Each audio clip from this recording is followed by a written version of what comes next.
What's up, guys? Welcome back to the podcast. No basketball tonight for the first time in probably over a month because second round is over. Conference finals are upon us. I think I got every series prediction wrong except for the obvious one in Boston. So I'm going to turn it over to you guys who at least got one other right. Riley, what was your biggest surprise of the second round? And yeah, what do you think going forward? So I was not surprised by Dallas pulling that one out. Definitely a team with experience. I thought the experience would overcome the youth, but I also thought that experience would overcome youth in the Denver series. And that's where I was very wrong and very surprised because even though Denver made some incredible adjustments after the first couple of games, really looked like they were back in their groove, and it really looked like that Murray Jokic pick and roll was basically unstoppable. What ended up happening is that Minnesota just mounted overwhelming wave after wave from like every player on their team. Anthony Edwards started off the series great. He ended the series great, even though it was a 6 of 24 shooting night. He still, he had the energy and he brought the team together, and everybody contributed, and they look like a force moving forward. Jokic had some post game comments that I thought were really classy because he's just the classiest guy in the league, of course.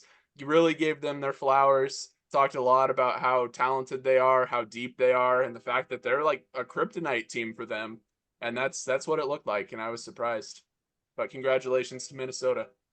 I'm just gonna jump right off into that because it's funny that that's where you went and that Jokic said some classy things after the game, which he did. Jokic is classy. The opposite of classy. I'm gonna talk about two people here. Mike, Oh, not Michael Malone, starting off.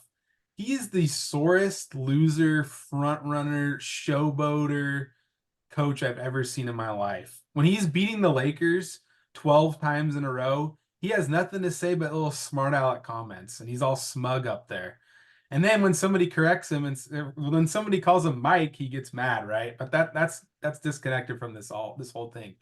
If you watched Mike Malone's presser after the game, he was so salty. It's hilarious. He's A reporter asked him, how did this feel, when you were up 20, right? Like this is the biggest game 7 collapse in game 7 history. They were up a big time, 20 points. They lost it at home. Somebody asked him that. He's like, stupid ass question. No, it's stupid ass that you lost the lead and got embarrassed out there, man. Like give the other team some props. He was salty. He was very salty. The other salty guy up there in Denver, Colorado, Jamal Murray. Jamal Murray was saying similar stuff. He said, "Well, I thought we should have beat them, but we didn't." So Jamal Murray is out here throwing heat packs onto the floor in the game during the game. Should have got suspended. He was trying to hit a referee. He should have got suspended. And I think it's crazy that he didn't. And I think it's because Minnesota was up 2-0 at the time. Now, now that I got that out of the way, because I was pretty annoyed about kind of how they were acting after the game, other than Jokic, I think that Minnesota was definitely a surprise, even though I predicted them to win. After Denver won 3 in a row, it looked pretty dire for Minnesota. But I loved what I saw out of Jaden McDaniels. Shout out. Not game 7, he was good the entire game. My guy Cat, always been a Cat guy. He played lights out in the first half. He kept them in the game. Anthony Edwards had his time in the third quarter. He really took over. Mike Conley made big plays in the fourth quarter. And Naz Reid was a big presence in the second half. That whole team comes together when it needs to. And to me, it's crazy that their coach was sitting there on the sideline. He has to sit because he has a torn patella tendon in his knee. He's out there standing up the last 3 minutes of the game. He just had surgery the other day. Like their whole team's together. So they're going to be a tough out for the Mavericks. I think they're a good matchup for the Mavericks. And I don't know if the Mavericks have great matchups the other way around. I think Anthony Edwards is going to check Kyrie Irving. And I think that Jaden McDaniels is going to check Luka. I mean, and what Dallas does have Derrick Jones Jr., former Blazers shout out, who's been playing lights out on both ends, honestly. airplane mode. Airplane mode. Both Derrick Jones Jr. and Rudy Gobert hit improbable turnaround jumpers late in the games to keep their team ahead. So Who Shout knows? out Rudy Gobert. As much damage as he took, he played a great game 6 and 7. So I think he deserves some flowers. I think the media has really made it about Anthony Edwards, which is, to be fair, he's definitely got the look and the exciting plays, and he's played really well and everything.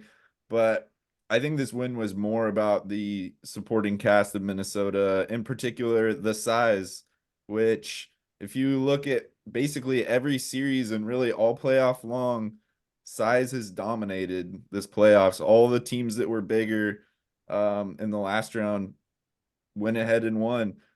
Denver had one legitimate big man in Jokic, going against 3, potentially 4, if you count Jaden McDaniels, who's 6'9" with a 7-foot wingspan or whatever.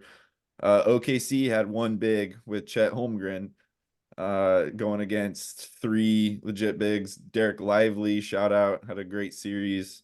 Gafford, PJ Washington, DJJ, who plays like a big guy with his just size and length. And then Indiana, too, was the bigger team against New York, and they got it done.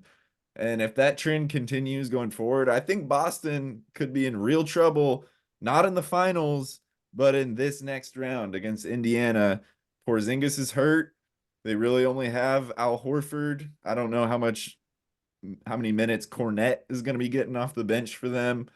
They're going against an Indiana team that's basically everyone on that team is big, in particular Miles Turner and Pascal Siakam. Boston could be in real trouble this next round.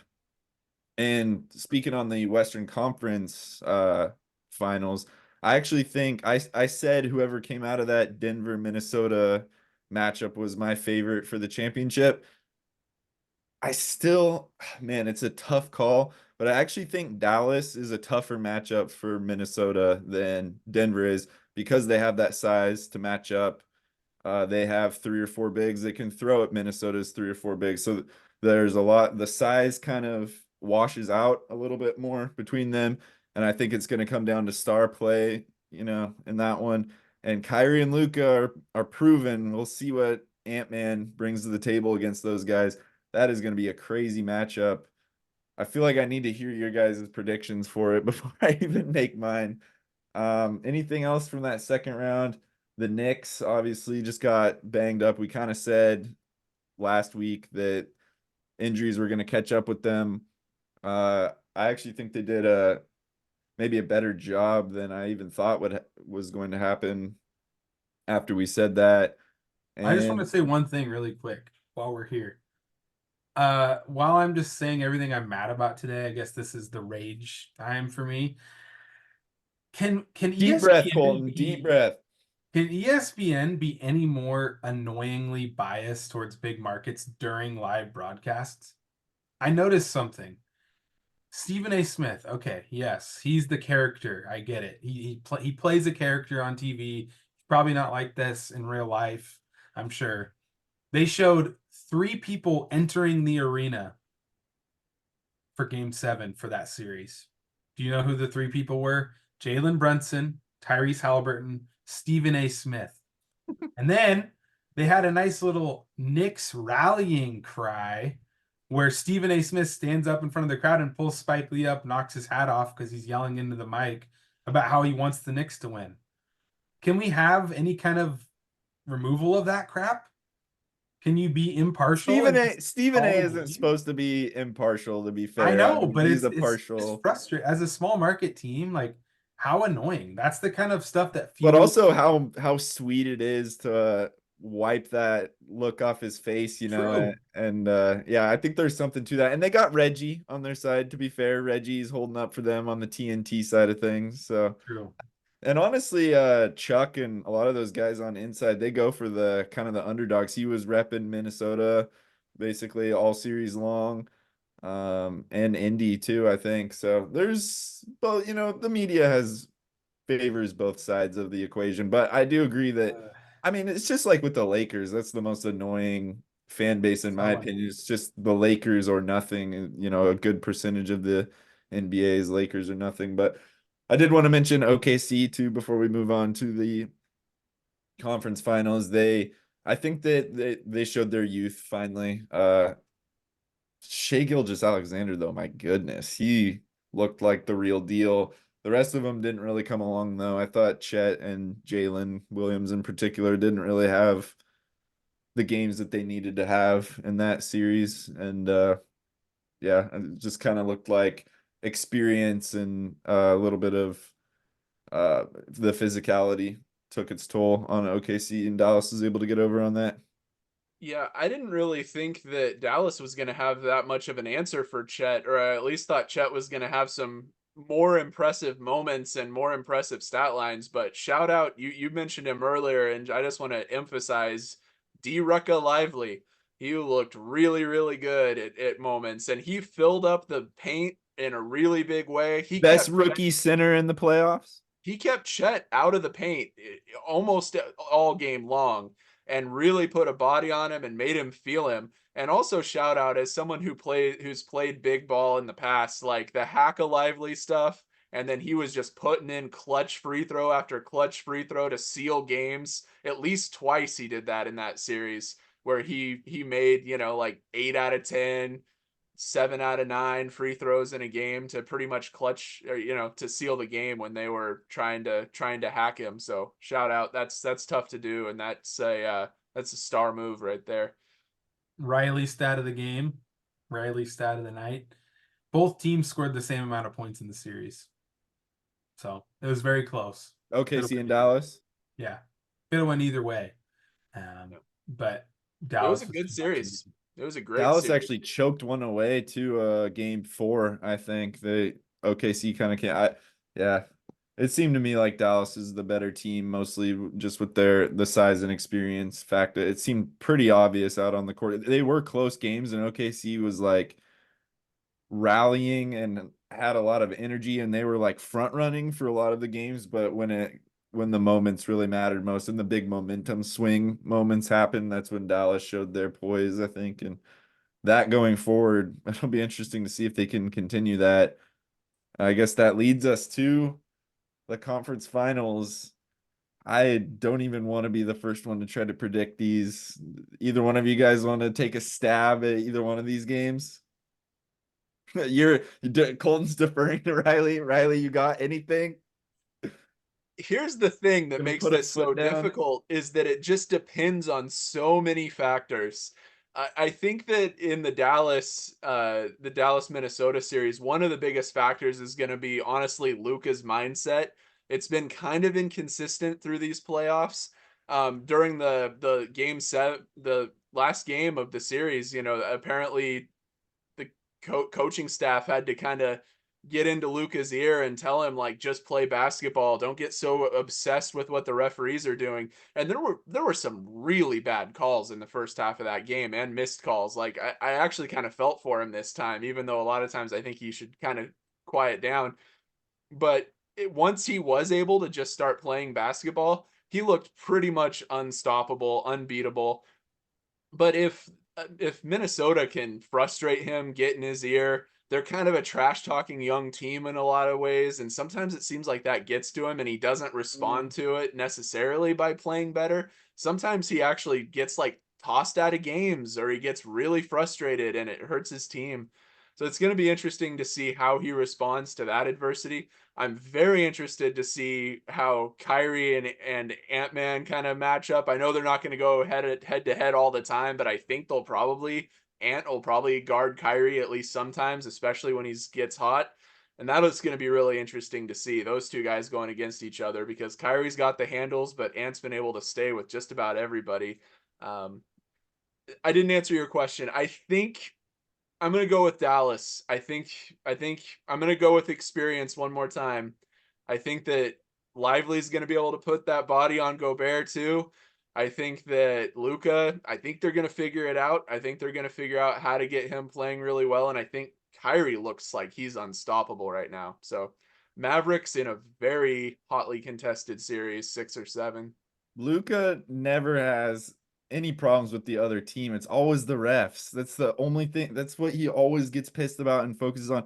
When he starts getting into it with other players, he makes them his son, like Devin Booker. I don't think I've ever seen anybody get into his head and like get the better of him, another player. It's just always he bitches and moans about every call. And I want to be a Luka fan because I think in that first half he missed like one shot and had about 20 points. He was amazing every time he touched the ball, every time he shot the ball. But God, he was just whining after every little thing. And like just the body language, the like slumped shoulder, just thought looked like everything that happened on the court that was somewhat against Dallas was just the most ridiculous thing he'd ever seen. It's annoying. It's like, come on, dude. You're so freaking amazing. Just dial in, be a dog, like don't let the other team see you like that. Maybe it does make him better because obviously he's one of the best players in the world. But if he just was like a silent killer and went out there and put up those numbers, and like every time he went to the floor, he just pop right back up and he's like, you can't keep me down. He developed that kind of mentality. He would be the best player in the world and like terrifying. I mean, he would instill more fear in the hearts of his opponents than he currently does, which, is a lot at this point. Who are you taking, Kirby? I said who was ever going to win the Minnesota Denver series was going to win the championship. I think at this point, I think I'm going to stick to that. God, although I don't want to. It's How many tough. games? How many games you got? It's tough. Rick, man, this is tough. I'm like here, sitting over here. What do I really think is going to happen? I think Dallas is going to win, to be honest with you. Oh, you switched. Okay. Yeah. Well, that makes this easy for me when it's my turn. Yeah, I got Dallas getting it. Bear, it's tough though. I could see it going either way. I just think that the bigs are going to match up a little bit more. Minnesota isn't going to have quite the size advantage that they had in the last round, and I just don't know if Ant is going to be able to keep up with Luka and Kyrie. So I'm going to take Dallas, I guess. Okay, well, I'm going to take Minnesota. They are going to be more battle tested. Dallas scraped by against a young team. Minnesota scraped by against the best team. So they might be a little bit more beat up. But they got the home crowd. Minnesota sports fans are very tortured. They're going to be fully into this, on board. And I do think that Minnesota still has the size matchup. I think that Lively, and Gobert, that could be a wash, but I think Cat is bigger than PJ Washington. Cat's legit 7 foot. PJ is a great defender, but I think Cat can take him in the post. And I think that Naz Reid is going to be that big X factor that, yes, Gafford is there, but I think that Reid can stretch the floor. So can Cat. That's the difference. And Chet could too, but Chet is a different, he's not going to be in the matchup anyways. But I was thinking Jokic and I said Chet. My point being, I think that Minnesota as a unit is fused together right now. I think that this You was might be kind of swaying me, man. You might be swaying me. This is a rallying moment. That was a rallying moment for them, and as long as they're not gassed or anything like that from this last series, Jaden McDaniels is out there. He's going to harass one of Luka or Kyrie. They got Neil Alexander Walker. He's going to harass somebody off the bench. Ant in the post game said he was going to match up with Kyrie. He already said it. And then Mike Conley is going to steady Yeah, everybody. don't forget about Conley. I got Minnesota in 6. I think that they're going to take it and they're going to the finals, and their fans deserve it. Their fans have bad luck. I'm switching back, man. You convinced me. I'm going back to Minnesota. This is how flip-flopped It's I am on this close. series. I have no idea I haven't known what's gonna happen all playoffs long, to be fair, but I'm switching back. I think it might not come down to the superstar play as much as the more cohesive team play, like you mentioned. I think Minnesota is probably the better overall team. Eastern Well, Conference. what about the Eastern Conference? Yeah, moving over there. This is where I'm a little bit. I think I have a little notion here. I think I'm gonna let it ride. I think the Pacers are gonna upset the Celtics. I have no faith in Boston. Wow. I have no faith in them. They always play down to their opponents. They're not going to have Porzingis at least to start the series. I think Indiana's going to have the size advantage. I think they could have the rebounding advantage. They got Halliburton out there just being a knockdown 3-point shooter. Yeah, I don't think Boston's played anybody. And I think they might take a game or two off early and it could cost them. I'm going to disagree pretty strongly. I don't even think Boston is really outmatched size wise, like you're saying. Jaylen Brown and Tatum, they're way bigger than the 2-3 with Indiana. Nebhard is smaller. And I think that yeah, he plays hard and he's a good player. I'm not saying he's a bad player, but I don't think that they're way outmatched size wise. Yes, they miss Porzingis, and Al Horford is a fossil, but he also stretches the floor and can still get rebounds. I think that Boston always loses game 2, so be ready for Boston to drop game 2. But other than that, I'm not sure if they play down. Indiana has had, in my opinion, this is just going to be harsh, a fluke run. This kind of Blazers 2018 or 2019. I mean, every team they play is an injury report. I mean, I saw a meme that was like Tyrese Halliburton when he sees the injury report for the last 2 series and he's skipping, and then he sees it for this series and he's just silent because everyone except Porzingis is actually playing, right? And Boston certainly has enough firepower to get past Indiana without Porzingis. He is a loss. 100%. But as long as no more injuries keep happening and Indiana just wins the battle of attrition, I'm going to take the Celtics. Yeah, I mean, I think if anybody out there is really feeling good about the Pacers, it's a good time to put some money down because they're a plus 730 in this series, and the Celtics are a minus 1300. And I know that, Vegas isn't always right, but it's a good place to start. And yeah, I mean, I think that the Pacers have had a pretty amazing run. Some of it's been because of injuries. Some of it's been because they're just have a team of dogs. They really do. They've got some really hard playing, nose to the grindstone type guys on that team. And I want to root for them. I like them, but I think they're going to finally just come up against a team with, as Colton said, too much firepower. A team that's the only remaining number one in the playoffs, a team that has home court advantage, and a team with experience in the playoffs. I do think that if they don't have Porzingis for the finals, which we'll talk about another time. No, we're talking about it right now. Who's winning the chip? I wanted to ask you guys. We're down to 4 teams. Who's winning the chip? Dallas. I've got Dallas winning the West, and I think either one of them's beating the Celtics. Ugh, it's tough. I don't really personally as a fan want the Celtics to win. My only issue here is if the West is a competitive, hard-fought 7-game series or something like that, and Boston walks in 5, they're gonna have 3 series that was only 5 games are gonna be rested up. I'm gonna take in the KG Bowl. I'm gonna take Minnesota to get chip. There's pluses and minuses to being, have played a lot of games and have a hard route through the playoffs versus having an easy route. They could be not as battle tested. Basically, Minnesota will probably come through having played a lot better teams than Boston. God, it's ridiculous. I feel like all these, I have no clue. I'm saying even though I predicted Indiana beats Boston, Boston's winning the championship. That's how much. Hedging. Okay. All right, guys, what do you think? Who's gonna win these 2 matchups? Who's gonna win the NBA championship? Let us know in the comments down below. I certainly don't know. Hopefully you do. We'll see you next time. Thanks for watching. Bye.